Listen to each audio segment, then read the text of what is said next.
आगरा की सदर तहसील में उस समय मामला गर्मा गया जब भारतीय जनता पार्टी के मंत्री गौरव राजावत अपने साथियों के साथ लेखपाल अश्विनी कुमार से जांच करने के बारे में जानकारी लेने गए थे। लेकिन उसी समय अश्विनी कुमार अपने आपे से बाहर हो गए और गौरव राजावत से अभद्र व्यवहार करते हुए तहसील छोड़कर बाहर निकल गए।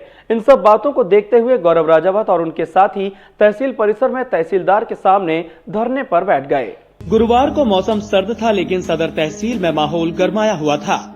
दरअसल भारतीय जनता पार्टी के मंत्री गौरव राजावत अपने साथियों के साथ लेखपाल अश्विनी कुमार से जांच करने के बारे में कुछ जानकारी लेने आए थे। लेकिन इसी समय किसी बात को लेकर अश्विनी कुमार से इनकी तू मैं हो गई और अश्विनी कुमार अपने आपे से बाहर हो गए। इस दौरान अश्विनी कुमार ने गौरव राजावत से अभद्र व्यवहार भी किया और तहसील छोड़कर बाहर चले गए। इन सब बातों को देखते हुए गौरव राजावत और उनके साथी बेहद नाराज हुए और तहसील परिसर में ही तहसीलदार के सामने धरने पर बैठ गए। नाराजगी है दलित शोषित वंचितों के अधिकारों का हनन को लेकर किसी एक अधिकारी ने जो अपनी मानसिकता बना रखी होगी, अगर या तो उस मानसिकता को बदल दे, अगर जनता जनार्दन के साथ अगर कुछ होगा, अगर उसके सम्मान और स्वाभिमान को ठेस पहुंचाएंगे तो मैं भारतीय जनता पार्टी का निष्ठावान सिपाही हूं, निरंतर उनके साथ खड़ा नजर आऊंगा। और 29/9/2022 को एक तहरीर मेरे खिलाफ दी गई। उत्तर प्रदेश की स्वस्थ और स्वच्छ कानून व्यवस्था जिसके अगुवा हमारे नेता परम आदरणीय मुख्यमंत्री योगी आदित्यनाथ जी हैं, पहली प्राथमिकता उन्होंने जीरो टॉलरेंस की रखी है।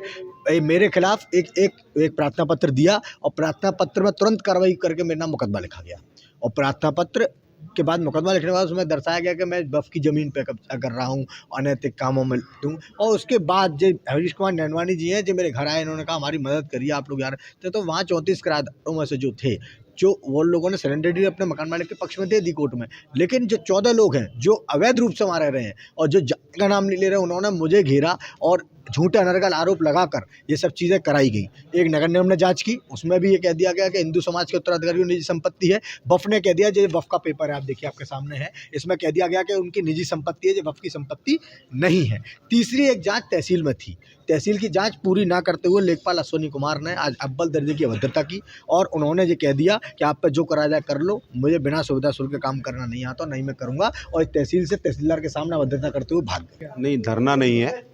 हम लोग तहसील आए थे 3:30 बजे। हमारे क्षेत्रीय मंत्री भाई गौरव राजावत जी, पूर्व महानगर अध्यक्ष युवा मोर्चा गौरव राजावत जी का 3:30 बजे जब तहसील आगमन हुआ, एक 3.5 महीने पहले से एक जांच चल रही है जिसमें एक ज़मीन को लेकर जांच चल रही है, जिसमें वक्फ बोर्ड की ज़मीन बताया गया था। वक्फ बोर्ड के चेयरमैन और वक्फ बोर्ड द्वारा लिख कर दिया गया कि वो ज़मीन वक्फ बोर्ड की नहीं है, उत्तराधिकारी की है। वो लेटर डीएम साहब को भी आ गया, एडीएम सिटी साहब को आ गया, तहसील में भी आ गया।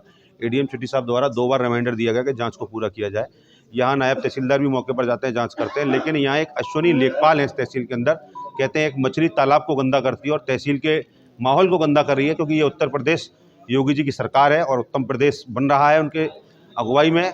और उस लेखपाल द्वारा वो कृत्य किया जा रहा है कि दूसरी पार्टी से पैसा खाकर 10 लाख रुपए खाकर उसने पेट भरा और उसके बाद गौरव राजावत जी वाली पार्टी से जो एक नागवानी जी हैं, उनसे भी कुछ पैसों की मांग कर रहा था, 3.5 महीने से घुमा रहा है। आज गौरव जी उनके समर्थन में उनके साथ आए तो आज उनसे हर दर्जे की बदतमीजी की गई। जब बदतमीजी हुई तो जब उसको रोका गया तो उसके बाद वो लेखपाल यहाँ से भाग जाता है। और उसके साथ एक लड़का था निशांत, जो उसका प्राइवेट नौकर है, जो दलाली करता है, जो ईडब्ल्यूएस के नाम पर घरों में जाकर कम से कम 10-10 हज़ार रुपये में ईडब्ल्यूएस बनाता है, वृद्धा पेंशन के 500-500 रुपये लेकर, उन बुजुर्ग महिलाओं से 500-500 रुपये लेकर उनकी पेंशन बनाता है। मैं उसके खिलाफ यहाँ सिर्फ उस मांग को लेकर कि उसके खिलाफ दंडात्मक कार्रवाई हो। डीजी महाराजा न्यूज के लिए हरेंद्र पचौरी की रिपोर्ट।